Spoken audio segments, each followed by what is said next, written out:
Hi, folks, with Tacitus Today. Tacitus Today, your pushback channel, and thank you for joining this radio audio live stream. In this essay, I'd like to talk about how specialist, anti-white male, anti-Christian writing teams are employed throughout Hollywood and like the Disney type, universe and so on, to produce anti-straight white male propaganda and to insert social division propaganda, gay, lesbian, and girl boss and all this sort of stuff. Now, it's quite clearly blatant propaganda, but let's have a look at it. Now, this is quite some years ago. I mean, when my children were young, sitting down watching this program that they liked. It was a program that I don't think was originally designed for children. It was a bit of sort of semi sci-fi fantasy type thing, and but it had got quite a decent following among children. So the decision, I think, was made in propaganda downtown Central with all those children's eyeballs fastened to the screen. This was like a TV series fastened to the screen. Then the opportunity to use it as a launch pad for leftist globalist propaganda just couldn't be passed up. You've got all those eyeballs there. Well, let's inject the propaganda. In the same way the schools are now seen as propaganda delivery systems, or college. So, or Hollywood movies. And this was some years ago, before there was sort of this mass attempt to inject propaganda into everything. But this was an earlier iteration of that. Now, I know, because I used to sit down with the kids and watch it sometimes. I mean, they liked it. And, we'd be sitting there watching this program, which I thought was rubbish, by the way, but they liked it. So, hey. So anyway, and it was rather camp, some of the humour. I remember laughing at it. But suddenly it just made a hard left turn, and it was just abrupt, bang. And so the new season began, and there were these girl bosses. Men were depicted as stupid, bumbling fools. Straight men were. There were lots of gay characters and lesbian characters injected into the script and the story, and feminist things like women are the equal of all men, and there was a younger children are having a running race, and the girl beats all the boys by miles, and they have to recognize that she's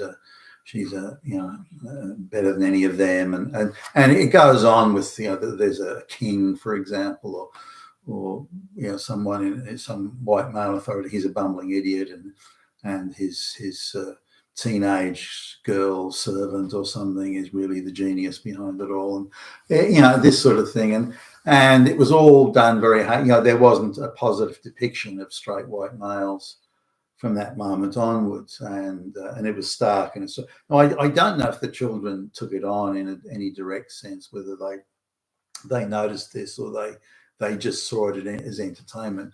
And I've noticed that some of the shows or cartoons that I used to look at when I was a kid had political messaging in them, delivered as in a humorous way.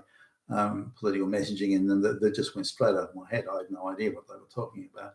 And so they might as well have been talking in a foreign language. And there were certain things that as a kid I noticed and remembered, but I don't remember any of that political messaging unless it all went in as subliminal. But so I'm not sure what effect it has on kids, whether it has the effect that the propagandists think it is. But anyway, so I looked at something that I noticed just a few days ago was a writing team that was put on to making one of the Star Trek shows. And this was like a super woke, super leftist, leftist globalist propaganda stuff just stuck into every orifice of this fucking show. And it was diabolically bad in my view, at least. Was it Star Trek or Star Wars? Anyway, one of them. And and the writing team sort of had their credits listed, and they'd been the writing team that had been employed on this TV show. So, holy crap, I didn't know that. So I started looking into them, and they're like a sort of a a propaganda hit squad that's quite used all around Hollywood and Disney and all around there, and it's a bunch of 10. They're all Jewish, every one of them. I mean, you know, what are the odds of that? They're all Jewish and they're all activists, and half of them are gay and lesbian and you know, this sort of thing. But they go and do these shows, and they go and they write the scripts and do the, you know, screenplay and production and direction. It's quite, you know, they're quite a self-contained unit, and they were activists from day one, and they're employed to do this and do it. They do, and so I didn't realize this. Then I did a little bit more looking around and found there are actually a number of these groups. You know, and like the most latest sort of iteration, if you like, of this type of thing has been the people from, say, Sweet Baby Inc. and so on, that'll come in and put you know, socially race, gender hustling stuff into computer games. Well, these people were putting it into kids' TV programs and later movies.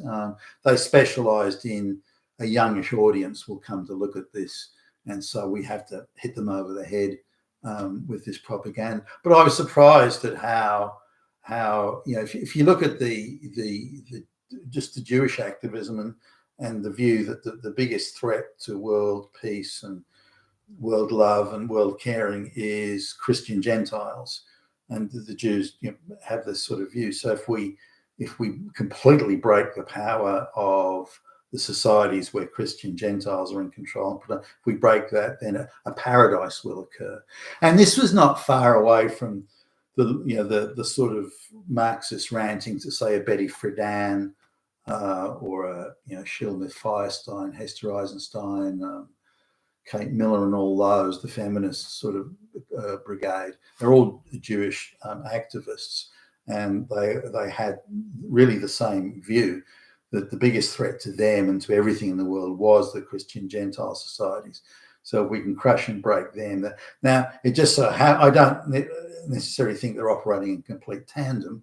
I think it's more that they've got common aims, and, you know, the enemy and my enemy is my friend type thing. So the globalist activist, big finance, and the Jewish activist, you know, have sort of come together, because really to impose the globalist project on the world requires that you know, cohesive, strong, high trust white societies must be broken up for the globalist project, and for the Jews to, as they would see it, their activist side at least, for them to perceive that they're going to be safe in the world and never again can bad things happen, that they get rid of all Christian Gentile societies, and both sides are assuming that some form of, whether it be financial or social paradise, will just automatically come out of the wreckage. I think they're terribly wrong, because as much as Christian Gentile societies may have done bad things or things that, you know, were undesirable, they're also the biggest protectors of the rule of law and due legal process. And so once you get rid of them, then all of that breaks down. You know, the good and the bad, it all goes. So don't think you can just excise out the bad and then only the good remains. It won't work that way. It'll all disappear. And then I think these people who, you know, the Jews among them and others, who think that the paradise is around the corner, once they do this, will find that the paradise is in fact couldn't, you know, is further away than it's ever been, and that then they're scrambling and fighting for their mere existence, because the people that would have protected the rule of law and due legal process are all gone, and then it's disaster or short route to disaster that takes place. You've been a Tacitus today, your Pushback channel, and thank you for listening.